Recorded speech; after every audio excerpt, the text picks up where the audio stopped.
Good morning students. With this video I am going to explain you the first chapter of our syllabus, that is work, energy and power. So we will start with the work, but as our work depends upon force, so I will explain you the force first, then we will go to the work. So most of the objects that we see around us in everyday life, either you, either me, automobiles, ball, car, initially lie at rest, and many of them can move.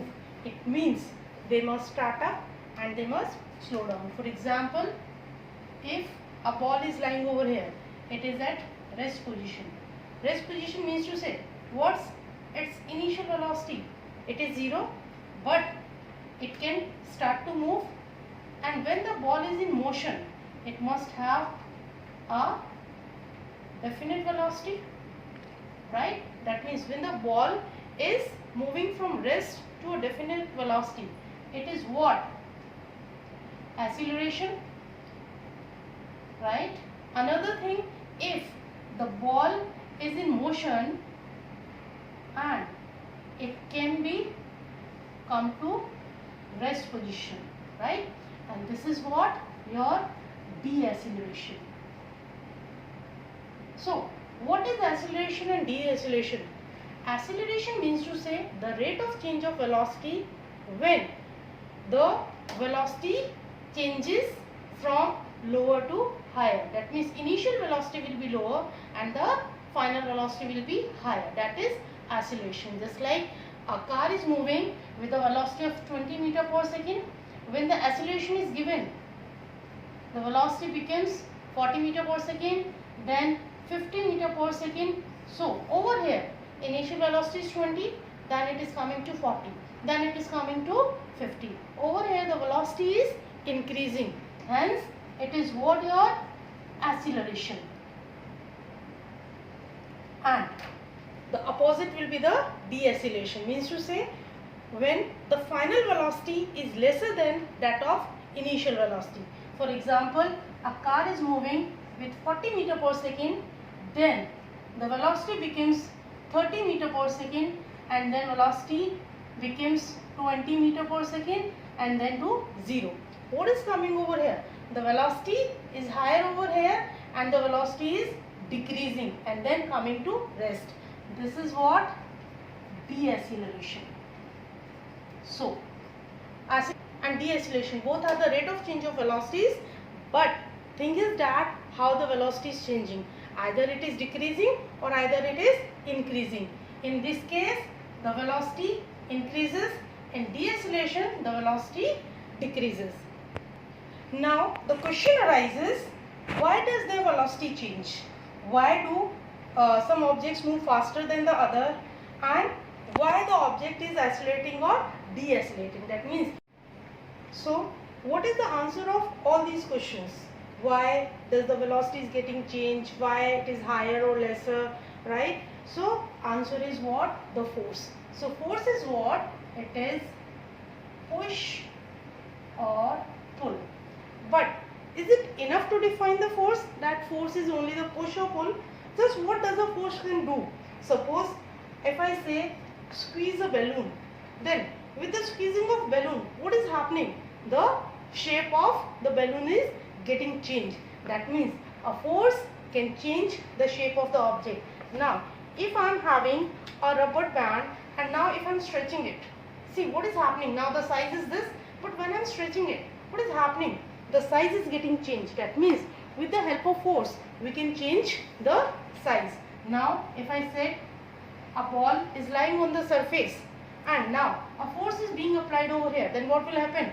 It will start to move, right? That means when the ball was at rest, it can come to motion when the force is being applied. Another, now if the ball is continuously in motion and if a force is being applied, then it can come to rest also. That means even if a ball is moving in this direction but apply a force in this direction, what will happen? The direction can get changed, or if I apply force from this direction, the direction of movement will get changed. Out. That means force applied on an object can do three things. One is what? Force can make object move faster, right? Just like in the cars. Just I taken the example, if the car is moving at 20 meters per second, if the accelerator is being done, then what will happen? The car will move faster. That means we have increased the speed. Or either we can also decrease the speed by applying the brake. Or either if a ball is moving, just like in the cricket, when a batsman hit the ball, what is happening? The ball is moving, but once another fielder catches the ball, what happens? The ball comes to rest. So what is happening over there? The velocity is getting changed. From moving position, it is getting to the rest position. So the force can move the object faster, or it can slow down it, right? That means it can change the velocity. Second thing is that it can change, force can change shape and size. Just I have taken the example of balloon. Just like squeezing the balloon will change the shape, and stretching the rubber band will change the size. And third thing is that force can change the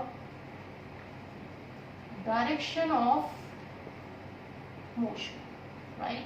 For example, if the ball is moving in this direction, now the force has been applied in this direction, then what will happen? Now the ball will move in this direction. So what is happening over there? The direction has been changed, right? Just like in the football, we can say again and again the direction of the football get changes. Why? In which direction the kick is being done, in the same direction the ball will move. So hence force also can change the direction of the motion, right? Just like when two snookers ball collide and a football kicks a ball. So these are the examples. So these are the things what a force can do. It can make the object from motion to rest position, from rest to motion position. It can make the object move faster. It can also slow down. It can change the shape or size, and also it can change the direction of motion. Now next is how our forces are classified. So forces are of two types. One is the contact force and another is the non-contact force. Before defining the contact and the non-contact force, what is the point of application of the force? For example, I am applying the force over here. So this point will be the point of application of the force.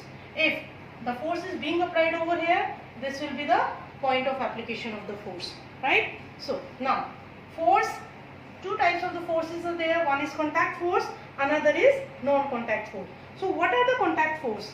These forces represent the result of contact between two bodies, one by which force is exerted and the other on which the force is exerted. For example, if I am putting the marker on my hand, right? So two bodies are directly in contact. So the weight of the marker is acting downward.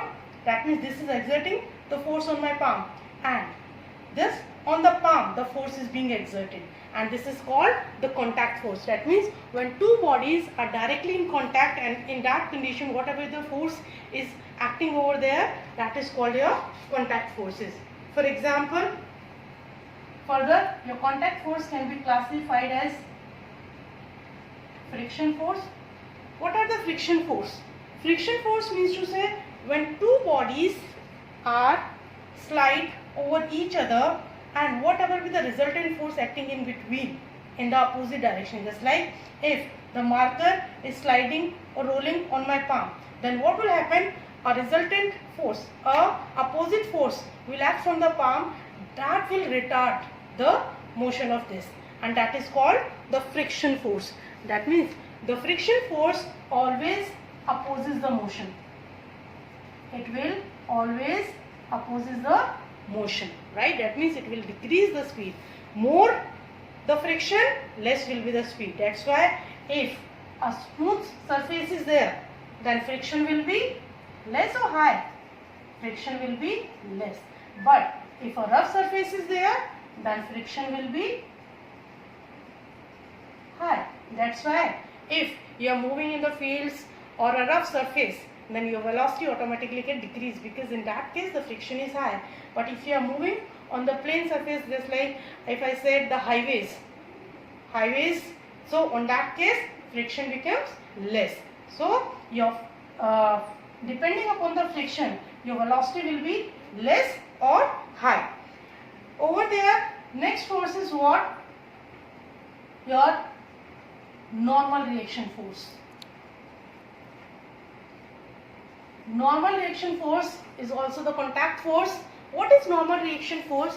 For example, on a table, a book is lying over there, right? So the weight of the book will act downward, right? That means this weight is acting on the table. So as according to Newton's law, what we are having for an action, there is always a reaction, right? That must be equal in opposite direction. So with that, a force will act upward from the table to book, and that force is called your normal reaction force, right? So normal reaction force is what? So this is the force exerted by the body that is equal to the weight of the book, right? Next, contact force is your tension force.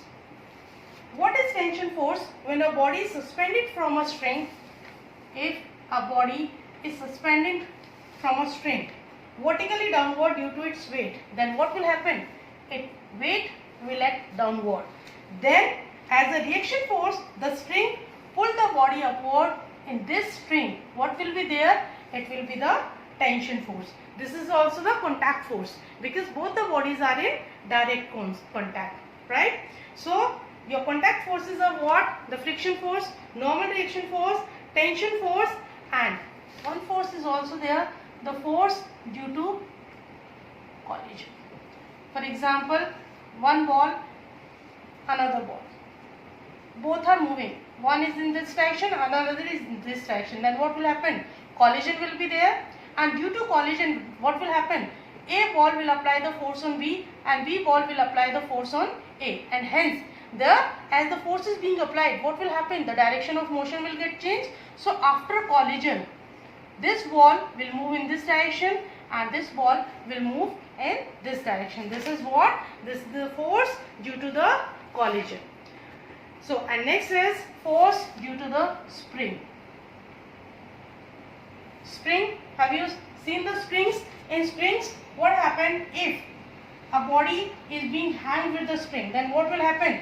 This spring, the weight will act downward, but this spring will try to move upward. In spring, what is happening?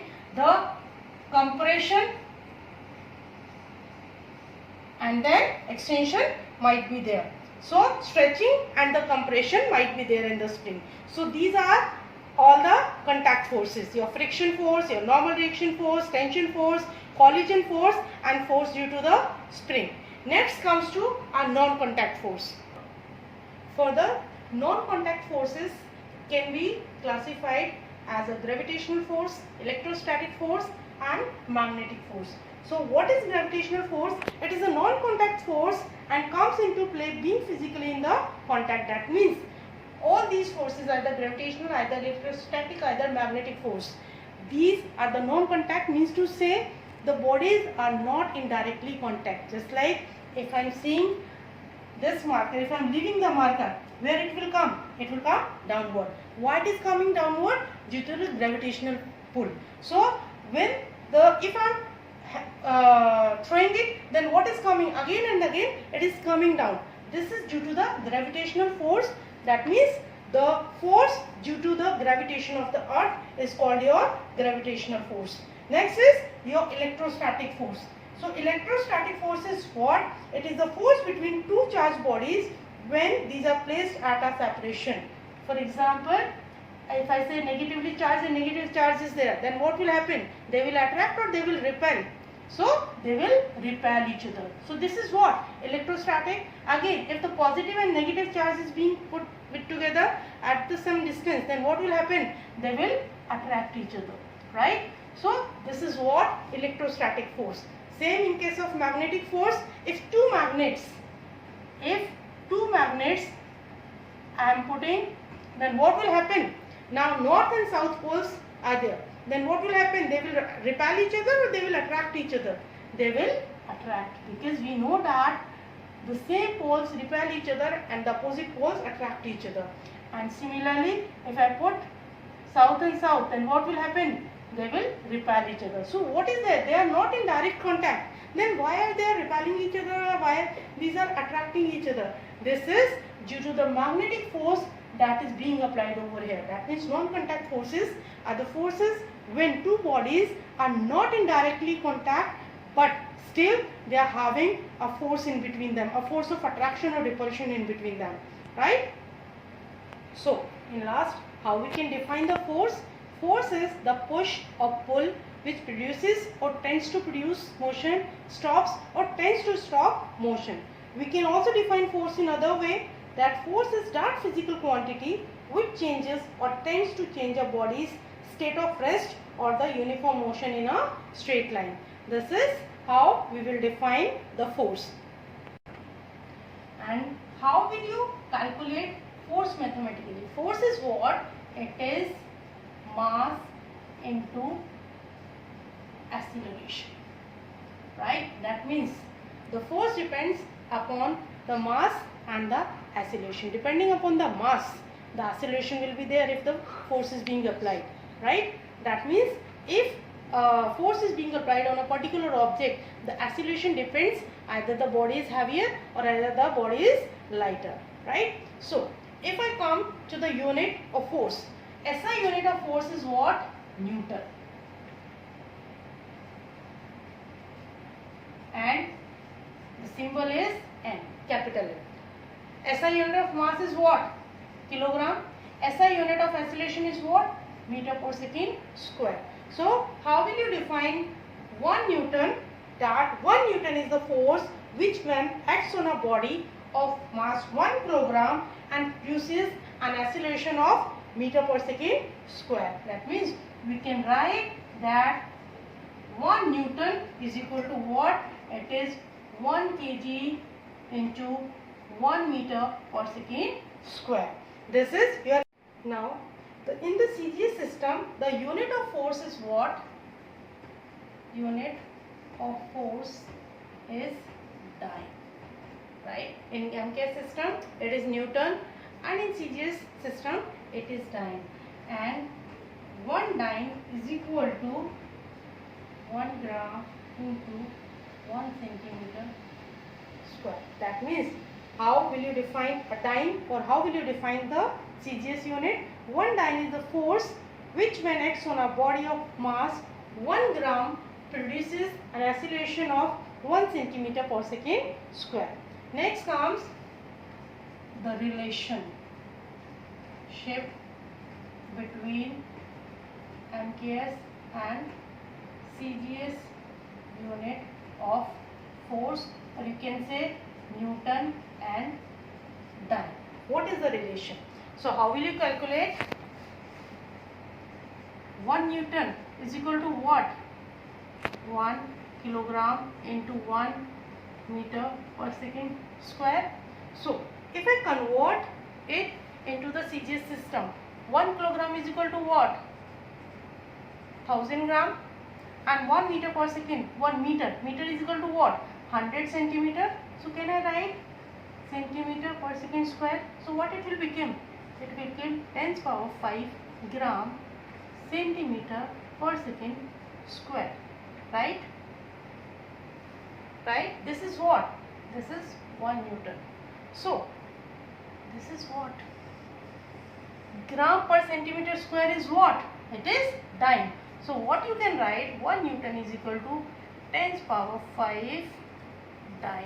This is the relation between the MKS unit of Newton, or the SI unit of force, or the CGS unit of force. So unit of force in terms of force due to gravity, or the gravitational unit of force.